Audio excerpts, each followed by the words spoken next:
Mesdames et messieurs, bonsoir et bienvenue dans votre journal de 22 heures. Voici les titres de ce soir. Ce mardi 10 septembre s'est tenue la 13e séance du Conseil des ministres avec 8 questions à son ordre du jour.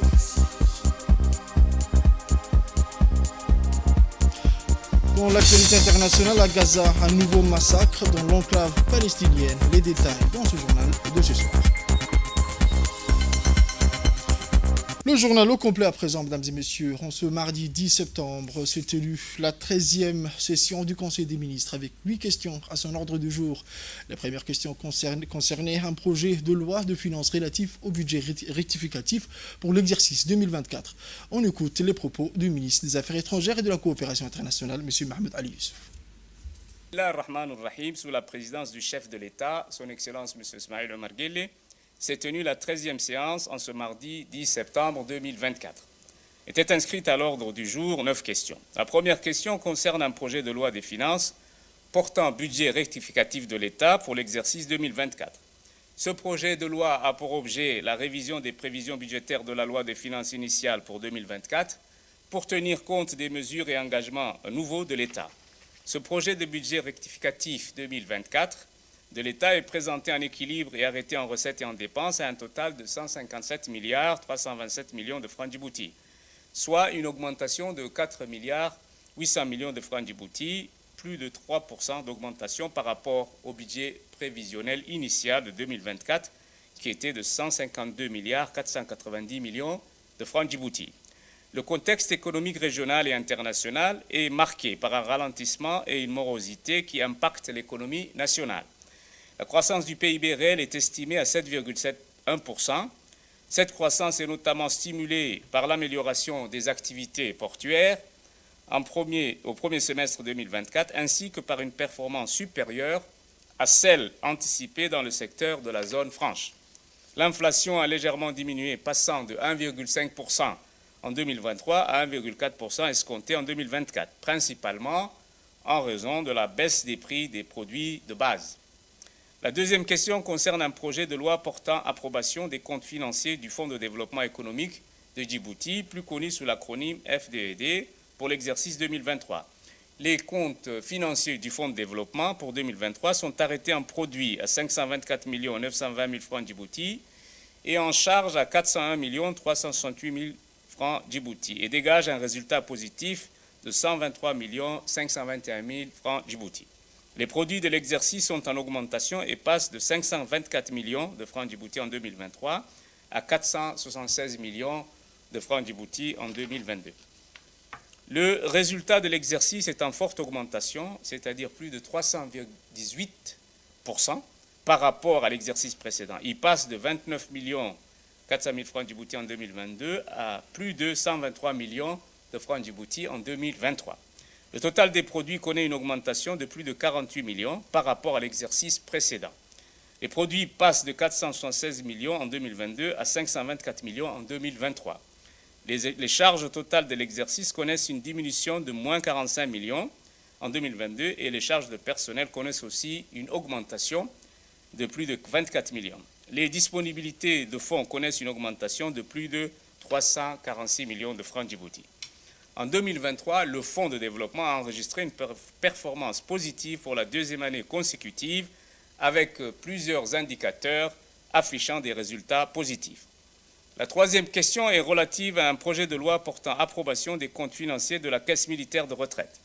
Les comptes financiers de la CMR pour l'exercice 2023 sont arrêtés en produit à 2 771 millions de francs Djibouti et en charge à 2 768 millions de francs Djibouti, avec un résultat bénéficiaire de 2 940 000 francs Djibouti. Le résultat de l'exercice est bénéficiaire et connaît une forte amélioration par rapport à l'exercice précédent. Il s'élève à 2,9 millions de francs Djibouti en 2023 contre moins 50 millions de francs Djibouti en 2022. Les charges de la CMR augmentent de 33,5 millions de francs Djibouti. Les postes de charges principaux sont les pensions de retraités et pécules, les charges de personnel et les achats de matériel et fournitures, ainsi que les services extérieurs. La quatrième question concerne un projet de loi portant approbation des comptes financiers de l'électricité de Djibouti et d'Édé pour l'exercice 2022.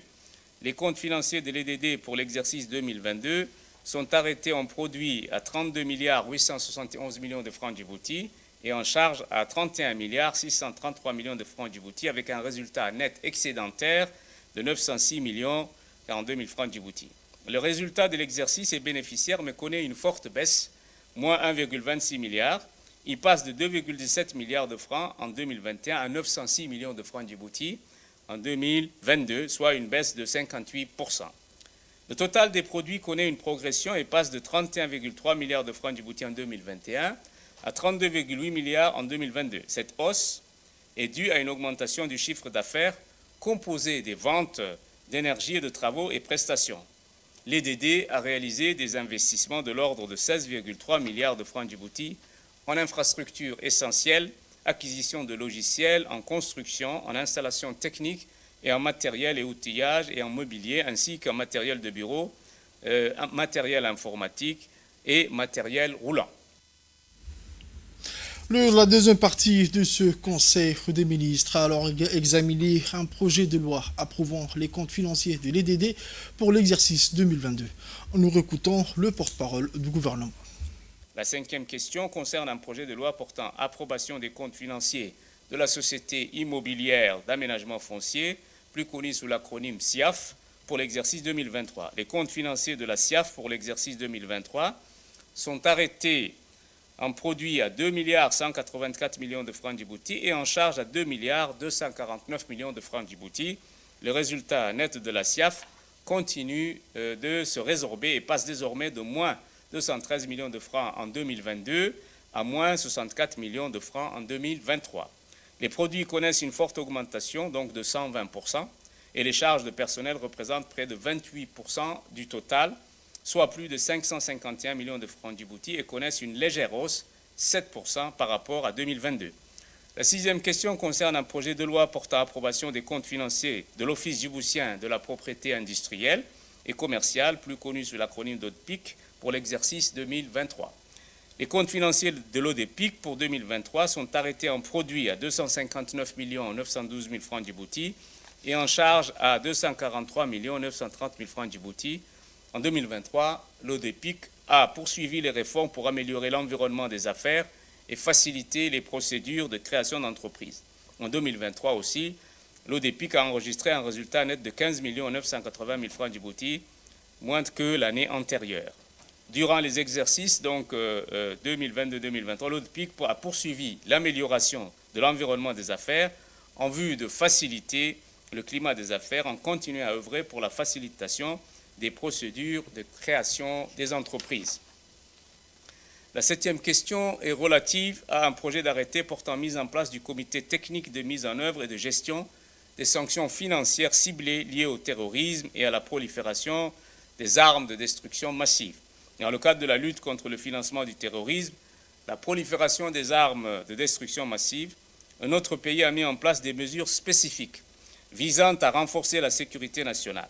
Pour assurer la mise en œuvre effective de ces dispositions, ce projet d'arrêté a été élaboré pour la mise en place du comité technique de mise en œuvre et de gestion des sanctions financières ciblées liées au terrorisme et à la prolifération des armes de destruction massive. Ce comité est chargé de coordonner et de superviser l'application des mesures prévues par le décret numéro 2024-053, présidence ministère de la Justice. Le comité technique bénéficie de l'assistance de l'Agence nationale du renseignement financier.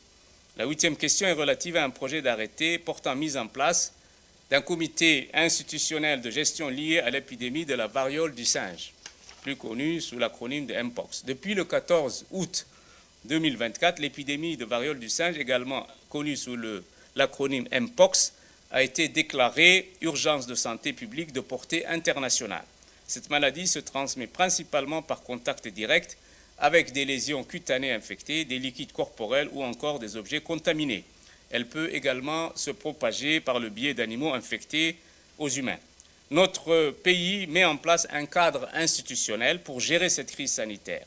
Le projet d'arrêté prévoit un comité interministériel et un comité technique dont les missions consistent à coordonner les actions entre les différents ministères concernés et à mettre en œuvre les mesures de prévention. Ce cadre réglementaire vise à structurer et institutionnaliser les efforts de lutte contre la variole du singe. Il permettra notamment de renforcer la surveillance épidémiologique par une détection rapide des cas tout en facilitant une réponse coordonnée des autorités nationales. Le cadre prévoit également des campagnes de sensibilisation auprès de la population et des professionnels de la santé, l'objectif principal étant d'assurer une intervention rapide et efficace pour protéger la santé publique. La 9e question concerne un projet de décret portant nomination. Madame Fathia Mohamed Farah est nommée directrice de l'Agence nationale de renseignement financier. Autre actualité de ce journal, le ministre des Affaires musulmanes et des biens Warf a parrainé la cérémonie de lancement des activités éducatives et de formation de l'Institut de la modération et de la culture de la paix dédié au lancement des activités éducatives et de formation de l'Institut Al-Wasatiya et de la culture et de la paix sous le haut patronage du ministre des Affaires musulmanes et des biens Warf, M. Momin Hassan Barre. L'événement qui s'est déroulé sous le slogan « Renforcer les valeurs de la modération, de l'équité et de la tolérance pour construire une génération consciente et solidaire » a vu la participation du directeur général de l'Institut ainsi que des hauts responsables du ministère, aux côtés de plusieurs imams, érudits, prédicateurs et membres du corps professoral de l'Institut en provenance d'Al-Azhar al-Sharif.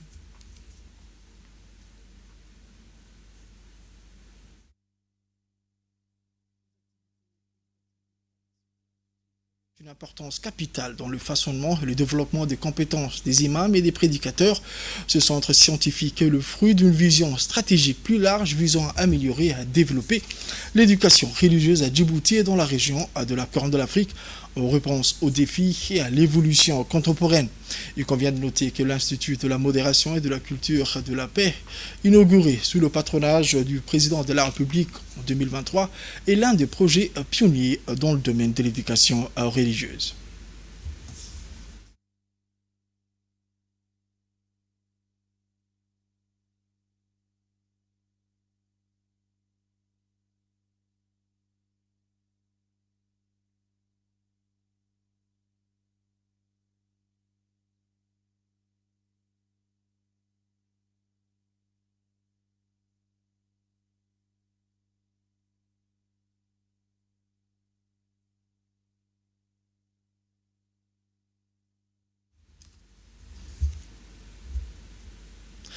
Le directeur général de l'Institut Al-Wasatiya, M. Al-Salah Ahmed Abdallah, a commencé son discours en remerciant le ministre des Affaires musulmanes et des biens Warf pour son soutien constant et sa supervision des activités de l'Institut depuis son inauguration en 2023. Il a saisi cette occasion pour mettre en lumière les réalisations de l'Institut en présentant les programmes éducatifs mis en œuvre et leur impact positif sur les bénéficiaires et la communauté dans son ensemble. Il a ajouté, et je cite, « L'Institut de la modération, ou Al-Wasatiya, a dès le départ formé et préparé les imams et les prédicateurs dans divers domaines, y compris le domaine technologique. » Fin de citation. Dans son discours lors de cet événement, le ministre des Affaires musulmanes et des biens Warf a exprimé sa fierté pour l'organisation de cet événement. On écoute le ministre.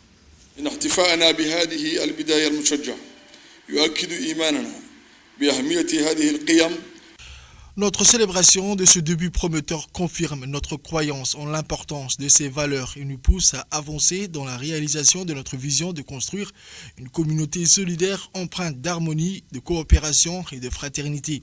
C'est l'un des messages de l'Institut qui œuvre ardemment à l'atteindre à travers le développement de programmes de formation et de recherche et la construction de partenariats étendus avec des institutions académiques et religieuses. Les jeunes constituent le pilier de cette société et ils sont la force motrice vers un avenir prometteur. Ainsi, l'Institut accorde une attention particulière à l'autonomisation des jeunes en leur fournissant les connaissances et compétences nécessaires pour contribuer activement à la construction de leur communauté. Nous vous invitons tous à participer à ces efforts afin de faire de cet institut un centre d'idées éclairées, de dialogue fructueux et de communication constructive entre les imams, les savants, les intellectuels et les générations montantes de notre jeunesse. Distingués invités, nous saisissons cette opportunité pour stimuler les esprits et multiplier les efforts afin d'établir une méthodologie de coopération étroite entre l'Institut, les imams, les prédicateurs, les intellectuels et les académiques, tout en tirant parti des expériences précieuses de nos éminents invités, des savants d'Al-Azhar, que nous invitons à soutenir l'Institut dans le développement de programmes, de plans et de curriculum. Enfin, je tiens à exprimer ma sincère gratitude et reconnaissance à son Excellence, le Président de la République, M. Ismaël Omar Guelleh, pour son soutien inlassable à l'Institut qui représente un investissement dans l'avenir et un phare national pour la diffusion de la pensée modérée et équilibrée. Sport à présent, sous l'égide du secrétariat d'État chargé de sport, le collectif des élus locaux et leaders unis pour le développement durable ont organisé hier au complexe sportif Roi Fahd la cérémonie de clôture du tournoi de football intercommune dénommé Tournoi de la paix et de l'amitié. Cette finale de ce tournoi tant attendu a opposé deux grandes communes de Djibouti, celles de Boulaos et Balbala. Cette rencontre a été marquée par une belle performance de l'équipe de Boulaos qui a remporté la victoire avec un score de 2-0. Ce succès a été salué et célébré par un public venu nombreux. Cette cérémonie de clôture a été rehaussée par la présence de nombreuses personnalités éminentes, dont le secrétaire d'État chargé des sports, M. Hassan Mohamed Kamil. La soirée a culminé par une cérémonie de remise des prix et des trophées aux équipes participantes. Cette remise de distinction a été l'occasion de récompenser les performances des équipes et de souligner l'engagement des joueurs pour la promotion des valeurs de paix et d'amitié à travers le sport.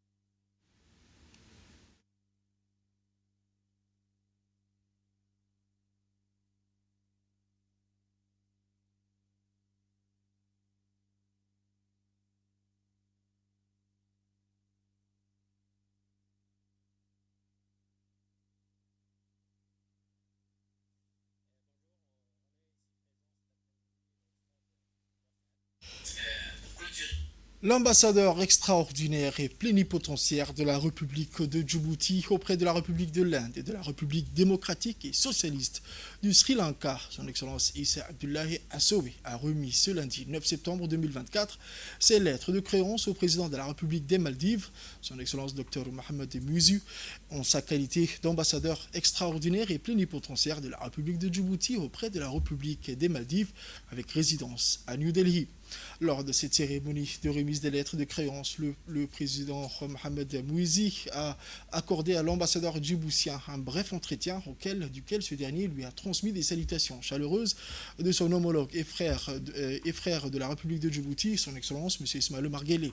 Durant cet entretien privilégié, l'ambassadeur Issa Abdullahi Assowe a mis à profit la remise de lettres des créances pour saluer l'état privilégié des relations bilatérales entre nos deux pays, tout en échangeant avec son Excellence Dr Mohamed Mouizou sur des questions d'intérêt commun et sur les opportunités de coopération bilatérale ainsi que sur la consultation et la collaboration mutuelle dans les instances internationales.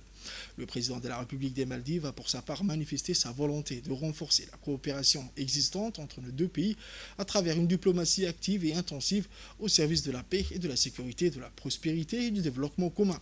Après avoir félicité le nouvel ambassadeur pour sa nomination et lui avoir exprimé toute sa disponibilité pour l'accomplissement de sa noble mission, le président a en outre saisi cette occasion pour demander au nouvel ambassadeur de transmettre ses salutations et ses amitiés à son homologue djiboutien, son Excellence Al-Hajj Ismaël Omar Guelleh.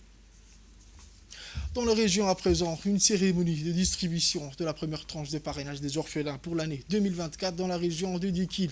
La fondation Douane de la Zekat a organisé hier la cérémonie de distribution de la première tranche de parrainage des orphelins pour l'année 2024 à 83 orphelins lors d'une cérémonie qui s'est tenue dans la ville de l'Unité à Dikil. Cet événement a eu lieu en présence des responsables du Douane Zakat ainsi que des représentants du centre Al-Rahma qui ont tous souligné l'importance humanitaire du projet de parrainage des orphelins considéré comme l'une des initiatives les plus importantes du Douane Zakat. L'objectif principal de cette initiative était de fournir un soutien matériel et moral aux orphelins afin qu'ils puissent vivre dans la dignité et contribuer activement à la construction de leur société. Dans ce contexte, M. Aden Hussein, chef du service de parrainage au Douane Zakat, a déclaré que ce projet de parrainage des orphelins incarne la miséricorde et la solidarité sociale en cherchant à assurer une vie décente à chaque enfant orphelin. La fondation Douane Zakat toujours a procédé à la distribution de la première tranche de l'allocation des orphelins pour l'année 2024, toujours au sud du pays, à Anis Abillé. Ce programme a bénéficié à 81 orphelins dans cette région. L'opération de distribution a eu lieu au siège du conseil régional en présence de la préfète par intérim, Mme Saïda Ouabari, du vice-président du conseil régional, M. Nour Saïd, ainsi que du chef du service des parrainages des orphelins à la fondation Douane Zakat, M. Aden Hussein. Cette nouvelle tranche de l'allocation fait partie d'une campagne de distribution plus large qui couvre les régions de l'intérieur. Dans son allocution lors de cette cérémonie, la préfète par intérim a souligné l'importance de cette initiative dans l'amélioration des conditions de vie des orphelins et leur soutien pour surmonter les défis de la vie. Aux nouvelles mondiales à présent, je vous le disais dans les titres, à Gaza, une frappe israélienne sur une zone humanitaire fait une quarantaine de morts et 60 blessés. À Gaza, un nouveau massacre dans l'enclave palestinienne. La défense civile de Gaza a annoncé que 40 personnes avaient été tuées et 60 blessées dans la zone humanitaire d'Al-Mawasi à Khan Younes dans la nuit d'hier dans une attaque qu'Israël présente comme dirigée comme un centre de commandement du Hamas. Les frappes ont formé de grands cratères dans la zone humanitaire, a précisé la défense civile, organisation chargée des services d'urgence dans la bande de Gaza. Le ministre danois des Affaires étrangères a échangé lundi au Caire avec son homologue égyptien sur des efforts diplomatiques visant à prévenir toute nouvelle violence et escalade au Moyen-Orient. Avec en toile de fond la situation à Gaza, le Caire, acteur majeur des négociations pour un cessez-le-feu dans l'enclave palestinienne, promet de maintenir le cap. Alors que le processus semble s'enliser, nous continuerons à fournir tous les efforts possibles pour mener le processus de négociation. Nous ne nous arrêterons pas et nous n'abandonnerons pas tant qu'il n'y aura pas un cessez-le-feu immédiat et la fin de l'agression contre notre peuple en Cisjordanie, dans la bande de Gaza et à Jérusalem-Est. Les efforts égyptiens ne cesseront pas, a déclaré Badr Abdelati, ministre égyptien des Affaires étrangères. Washington élabore une nouvelle proposition de cessez-le-feu et de libération d'otages, mais la décision d'Israël de maintenir le contrôle d'un corridor à la frontière entre Gaza et l'Égypte est loin de faciliter le processus. C'est dans ce contexte que le chef de la diplomatie danoise doit se rendre mardi au point de passage de Rafah, mardi, a exprimé son inquiétude face à la catastrophe humanitaire dans la bande de Gaza. Mesdames et messieurs, c'est tout pour votre journal de 22h, mesdames et messieurs. Merci à vous de l'avoir suivi et restez avec nous pour la suite des programmes sur Télé Djibouti.